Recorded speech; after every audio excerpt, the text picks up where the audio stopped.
Hi, I'm Lisa Sodalak. I'm a functional nutritional therapy practitioner with renewablenutrition.com. I wanted to come talk to you today about dietary fats, explain them to you, why they're important, and all that.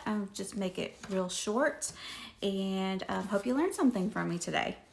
So, first of all, fatty acid deficiency is very common.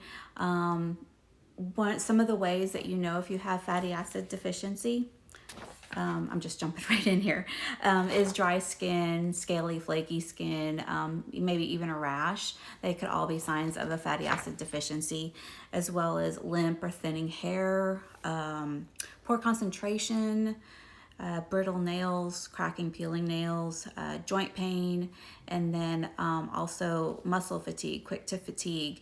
One of the things that I do as a functional nutritional therapy practitioner is muscle testing to see how, that's the best way to explain it. It's not exactly muscle testing, but how the muscle holds up under pressure. And a lot of that is due to if you fail that quickly, it's due to a fatty acid deficiency as well. As well as depression. Depression can be linked to lack of fat in the diet and night blindness. So because I just explained to you some of the symptoms of fatty acid deficiency, let's talk a little bit more about what fat does for the body and why it's important. Number one, it's a source of energy, like other macronutrients. Carbohydrates are a quick source of energy. They're going to spark a flame. They're a quick source, and then they burn up and go into storage if you have any left over. Proteins are the building blocks for muscles, amino acids, and a lot of processes in the body. They are also a source of energy. But fats are also a source of energy, but they're a slow burn. So they're going to be the ones that can hold you up more level over a longer period of time. Speaking of building blocks, like I spoke about protein for muscles, the fats are building blocks for your hormones. So there's lots of reasons for hormonal imbalance, but lack of fat in the diet is one of them. Fatty acids are also the building block for cell membranes of every cell in your body. That's how important they are. Every cell needs fat.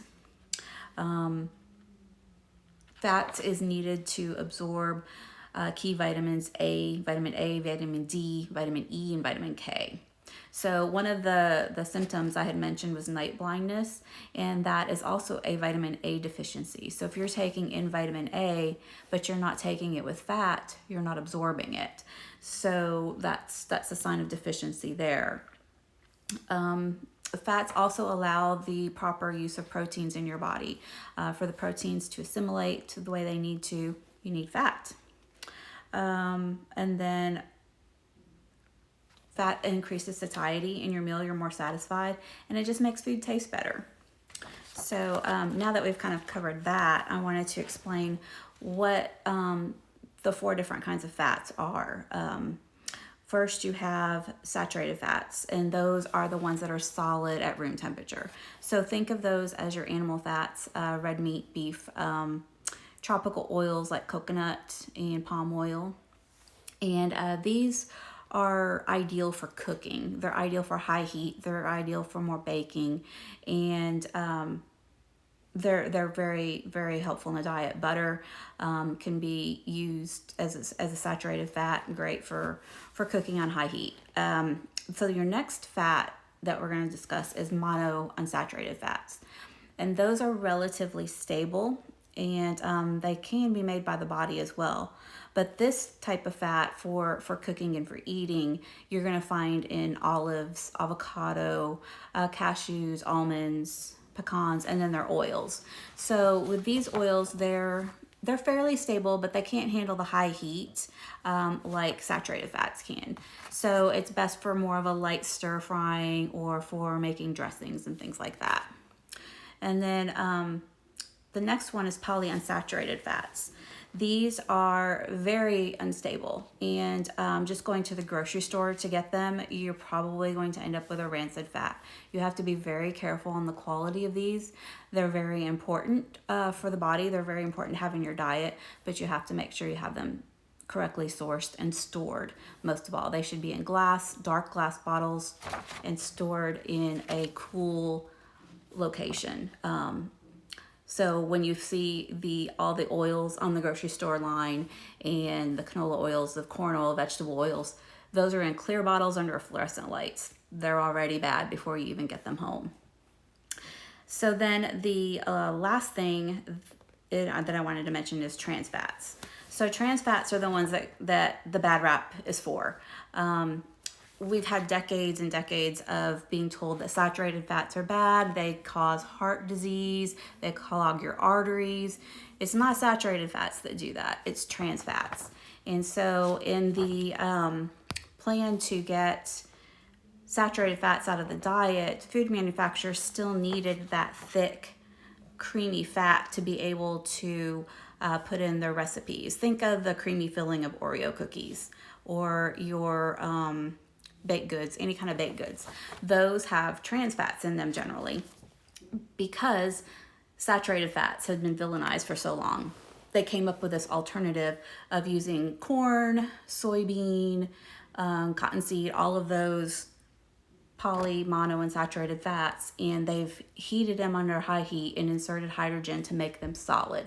So those are already bad. And what the body does when it takes them is it is wreaking havoc over your cells, because your cells don't really know what to do with them, but they're like, okay, come on.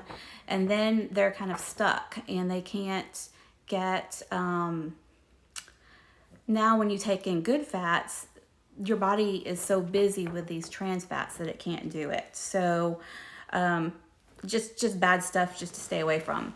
Now, you probably have heard this about trans fats before. So what I want you to do is you look at the label and you see, oh, there's no trans fats. You know, the companies are doing good and they're taking this out. But take a look at the nutrition label, not the nutrition label, the ingredient label. And if you see anything that says partially hydrogenated or hydrogenated, there's trans fats in there. So put it back away, and go find something else. So those are the main points that I wanted to come to you with today. I talk to people all the time and they're like, oh, you know, I get low fat yogurt, I get low fat cheese, I get low fat, you know, this or that. And what happens is when the fat's taken out, they add sugar, which is a whole other video for another day. But hopefully this helped you. I wanted to keep it really short and just say hi. If you'd like to get more information, DM me.